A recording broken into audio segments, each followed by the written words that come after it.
Hello hi ನಮಸ್ಕಾರ. ನಾನು ನಿಮ್ಮ ಅಶ್ವಿನಿ ವಿಶ್ವನಾಥ್. ಇವತ್ತಿನ ಇಂಟ್ರೆಸ್ಟಿಂಗ್ ಟಾಪಿಕ್ ಯಾವ್ದು ಗೊತ್ತಾ? ನರಬಲಿ ಮತ್ತು ತ್ಯಾಗಗಳು. ಗಾಬರಿ ಆಯ್ತಾ ಏನಿದು ನರಬಲಿ ಅಂತ? ಬನ್ನಿ ಹಾಗಿದೆ ತಿಳ್ಕೊಳ್ಳೋಣ. ಪ್ರಾಚೀನ ಕಾಲಘಟ್ಟದಿಂದಲೂ ಶಿಲಾಯುಗದ ಮಾನವನು ಮಾಟ ಮಂತ್ರದಲ್ಲಿ ನಂಬಿಕೆ ಇಟ್ಟಿರ್ತಾನೆ ಮತ್ತು ಅದನ್ನ ಅವನು ಫಾಲೋ ಕೂಡ ಮಾಡ್ತಾ ಇರ್ತಾನೆ. ಪ್ರಾಚೀನ ಕಾಲದಲ್ಲಿ ಮಾನವನ ಮುಖ್ಯ ಕಸುಬು ಅಂದ್ರೆ ವೃತ್ತಿ ಏನಾಗಿತ್ತು ಅಂದ್ರೆ ಬೇಟೆಯಾಡೋದು. ಅವನ ನಂಬಿಕೆಯಂತೆ ಅತಿ ಹೆಚ್ಚು ಬೇಟೆ ಸಿಗ್ಬೇಕು ಅಂತಂದ್ರೆ ನರಬಲಿ ಕೊಡ್ಬೇಕು, ಅಂದ್ರೆ ಮನುಷ್ಯನನ್ನ ಬಲಿ ಕೊಡ್ಬೇಕು ಅನ್ನುವಂತ ಕಾನ್ಸೆಪ್ಟ್ ಅಲ್ಲಿ ಇರ್ತಾನೆ. ಅದಕ್ಕಾಗಿ ಅವನು ಪ್ರತಿ ವರ್ಷ ಒಂದು ಬಾರಿ ತನ್ನ ಜನಾಂಗದ ಒಬ್ಬನನ್ನ ಬಲಿ ಕೊಡ್ತಾ ಬರ್ತಿರ್ತಾನೆ. ಮುಂದೆ ಧಾರ್ಮಿಕ ಪದ್ಧತಿ ಅಭಿವೃದ್ಧಿ ಹೊಂದುತ್ತಾ ಹೋದಂತೆಲ್ಲ ಪ್ರಾಣಿ ಬಲಿ ಮತ್ತು ಮಾನವ ಬಲಿ ಸಾಮಾಜಿಕ ವ್ಯವಸ್ಥೆಯ ಒಂದು ಭಾಗ ಆಗೇ ಹೋಗುತ್ತೆ. ರಾಜ ಮಹಾರಾಜರ ಆಳ್ವಿಕೆಯಲ್ಲಂತೂ ಇದು ಮತ್ತಷ್ಟು ಉರುಪನ್ನ ತಂದ್ಕೊಳ್ಳುತ್ತೆ. ಇವತ್ತಿಗೂ ಅನೇಕರು ಮೂಢನಂಬಿಕೆಗಳ ಹೆಸರಲ್ಲಿ ಪ್ರಾಣಿ ಬಲಿಯನ್ನ ಕೊಡ್ತಾ ಬಂದಿದ್ದೀವಿ. ಕೈದಿಗಳನ್ನ ಬಲಿ ಕೊಡ್ತಿದ್ರ? ಈಜಿಪ್ಟ್, ಮೆಸೊಪೊಟೋಮಿಯಾ, ಪ್ಯಾಲೆಸ್ಟೈನ್ ನಲ್ಲಿ ಮನುಷ್ಯರನ್ನು, ಅದರಲ್ಲೂ ವಿಶೇಷವಾಗಿ ಕೈದಿಗಳನ್ನ ವಿಶೇಷ ಹಬ್ಬ ಹರಿದಿನಗಳಲ್ಲಿ ದೇವರನ್ನ ಸಮಾಧಾನ ಪಡಿಸೋಕೆ ಬಲಿ ಕೊಡ್ತಿದ್ರಂತೆ. ಇವರನ್ನ ದೇವರಿಗೆ ಬಲಿ ಕೊಡುವುದಕ್ಕಾಗಿಯೇ ದೇವರು ಇವರನ್ನ ಕೈದಿಗಳನ್ನಾಗಿ ಮಾಡಿದ್ದಾನೆ, ಹಾಗಾಗಿ ಇವ್ರನ್ನ ಬಲಿ ಕೊಡ್ಬೇಕು ಅನ್ನುವಂತ ನಂಬಿಕೆ ಅವರಲ್ಲಿ ಇತ್ತಂತೆ. ಇನ್ನು ಬ್ಯಾಬಿಲೋನಿಯಾದಲ್ಲಂತೂ ಮಾನವನನ್ನ ಕೊಂದು ಮಾನವನ ರಕ್ತವನ್ನ ದೇವರಿಗೆ ಲೇಪಿಸ್ತಿದ್ರಂತೆ. ಮಕ್ಕಳನ್ನ ಬಲಿ ಕೊಡುವ ಪದ್ಧತಿ ಇತ್ತ? ಹೌದು. ಇಸ್ರೇಲ್ ನಲ್ಲಿ ಕ್ಯಾನನೈಟ್ ಎಂಬುವವರು ದೊಡ್ಡ ದೊಡ್ಡ ಕಟ್ಟಡವನ್ನ ನಿರ್ಮಾಣ ಮಾಡುವ ಮೊದಲು ಚಿಕ್ಕ ವಯಸ್ಸಿನ ಮಗುವನ್ನ ಬಲಿ ಕೊಡ್ತಿದ್ರಂತೆ. ಇದನ್ನ ಅವರು ಶುಭದ ಸಂಕೇತ ಅಂತ ನಂಬ್ತಿದ್ರು.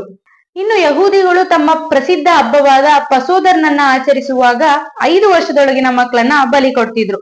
ಪ್ರಾಚೀನ ಜಗತ್ತಿನಲ್ಲಿ ಅತ್ಯಂತ ನಾಗರಿಕರಂತಾನೆ ಕರಿತೀವಲ್ವಾ ನಾವು, ಯಾರು ಅಂತೀರಾ? ಗ್ರೀಕ್ ಮತ್ತು ರೋಮನ್ನರು.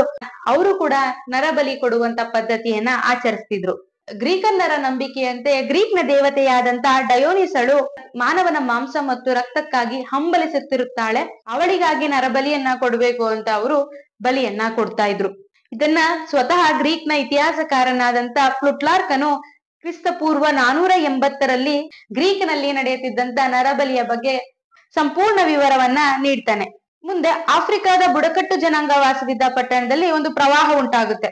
ಆ ಪ್ರವಾಹದ ಅಪಾಯವನ್ನ ತಪ್ಪಿಸೋದಕ್ಕಾಗಿ ಏನ್ ಮಾಡ್ಬೇಕು ಅಂತ ಗೊತ್ತಾಗದೆ ಆ ಊರಿನ ಜನ ಧಾರ್ಮಿಕ ಮುಖ್ಯಸ್ಥನ ಹತ್ರ ಹೋಗ್ತಾರಂತೆ.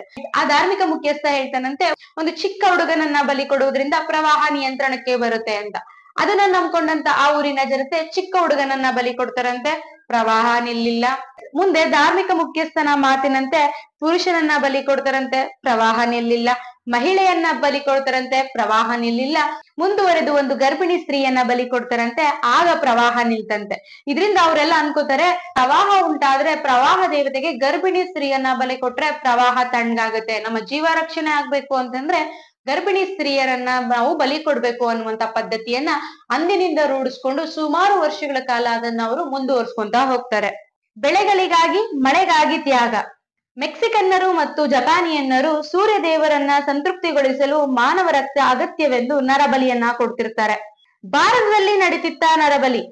ಹೌದು. ಕಾಳಿ ಅಥವಾ ದುರ್ಗಾದೇವಿಯ ಆರಾಧಕರು ಪ್ರಾಚೀನ ಕಾಲದಲ್ಲಿ ಈ ಪದ್ಧತಿಯನ್ನ ಆಚರಿಸ್ತಿದ್ರು. ಇದನ್ನ ಖಂಡಿಸಿದಂತ ಆಚಾರ್ಯ ಶಂಕರಾಚಾರ್ಯರು ತಾವು ಓದಲೆಲ್ಲ ಈ ಪದ್ಧತಿ ತಪ್ಪು ಅಂತ ಜನರಲ್ಲಿ ಅರಿವನ್ನ ಮೂಡಿಸ್ತಾ ಇದ್ರು.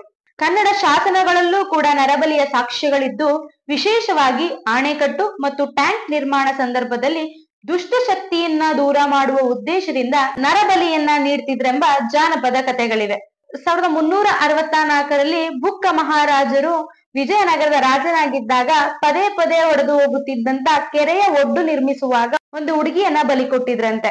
ಹಂಪಿಯಲ್ಲಿ ಇವತ್ತೇನು ಸಾರ್ವಜನಿಕ ಸ್ಥಾನದ ಗೃಹ ಅಂತ ಕರಿತೀವಲ್ಲ, ಆ ಕೆರೆ ನಿರ್ಮಿಸುವಾಗ್ಲೂ ಒಬ್ಬ ಮಹಿಳೆಯನ್ನ ಬಲಿ ಕೊಡಲಾಗಿತ್ತು ಎನ್ನುವಂತ ನಂಬಿಕೆ ಇದೆ. ಈ ಎಲ್ಲದರ ಬಗ್ಗೆ ವಿದೇಶಿ ಪ್ರವಾಸಿಕನಾದಂತ ಮ್ಯೂನಿಜ್ ಆಸಕ್ತಿದಾಯಕ ಪ್ರಸಂಗವನ್ನ ವಿವರಿಸ್ತಾ ಹೋಗ್ತಾರೆ.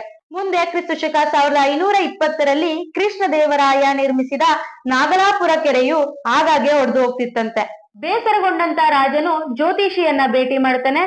ಆ ಜ್ಯೋತಿಷಿ ಹೇಳ್ತಾರೆ, ದೇವರನ್ನ ಸಮಾಧಾನ ಪಡಿಸಲು ಮನುಷ್ಯ, ಕುದುರೆ ಅಥವಾ ಎಮ್ಮೆಯ ರಕ್ತವನ್ನ ಅರ್ಪಿಸ್ಬೇಕು ಅಂತಾರೆ.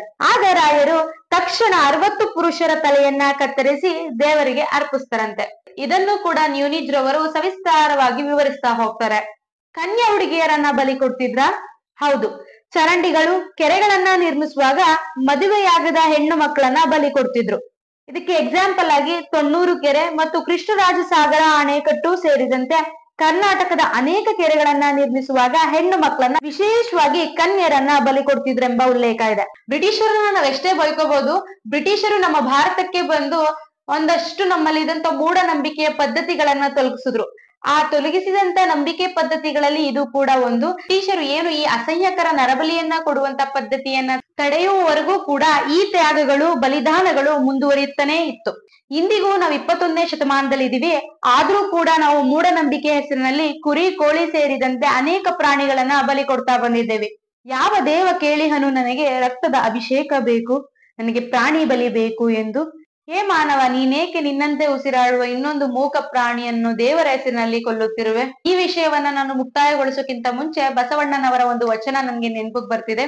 ದಯವಿಲ್ಲದ ಧರ್ಮವಾವುದಯ್ಯ, ದಯವೇ ಬೇಕು ಸಕಲ ಪ್ರಾಣಿಗಳೆಲ್ಲರಲ್ಲಿಯೂ, ದಯವೇ ಧರ್ಮದ ಮೂಲವಯ್ಯ, ಕೂಡಲ ಸಂಗಮನಂತೊಲ್ಲದಲ್ಲನಯ್ಯ. ಈಗ್ಲಾದ್ರೂ ನಾವು ಈ ಮೂಢನಂಬಿಕೆಯಿಂದ ಹೊರಬರೋಣ. ದೇವರ ಹೆಸರಿನಲ್ಲಿ ಯಾರು ಪ್ರಾಣಿ ಬಲಿಯನ್ನ ಕೊಡ್ತಿದ್ರೆ ಅವ್ರಿಗೆ ನಾವು ಅರಿವನ್ನ ಮೂಡ್ಸೋಣ, ಅವರನ್ನ ಮೂಢನಂಬಿಕೆಯಿಂದ ಹೊರತರೋಣ ಅಂತ ಹೇಳ್ತೀನಿ. ಈ ಒಂದು ನರಬಲಿ ಮತ್ತು ಪ್ರಾಣಿ ಬಲಿಯ ಒಂದು ಇನ್ಫಾರ್ಮೇಶನ್ ನಿಮ್ಗೆ ಇಷ್ಟ ಆಯ್ತು ಅಂತಂದ್ರೆ ಪ್ಲೀಸ್ ಲೈಕ್ ಮಾಡಿ, ಕಮೆಂಟ್ ಮಾಡಿ ಅಂಡ್ ಶೇರ್ ಮಾಡಿ. ನೀವ್ ಇನ್ನೂ ಕೂಡ ಅಶ್ವಿನಿ ವಿಶ್ವನಾಥ್ ಯೂಟ್ಯೂಬ್ ಚಾನಲ್ಗೆ ಸಬ್ಸ್ಕ್ರೈಬ್ ಆಗಿಲ್ಲ ಅಂತಂದ್ರೆ ಪ್ಲೀಸ್ ಸಬ್ಸ್ಕ್ರೈಬ್ ಮಾಡಿ. ನಾನು ನಿಮ್ಮ ಅಶ್ವಿನಿ ವಿಶ್ವನಾಥ್. Thank you.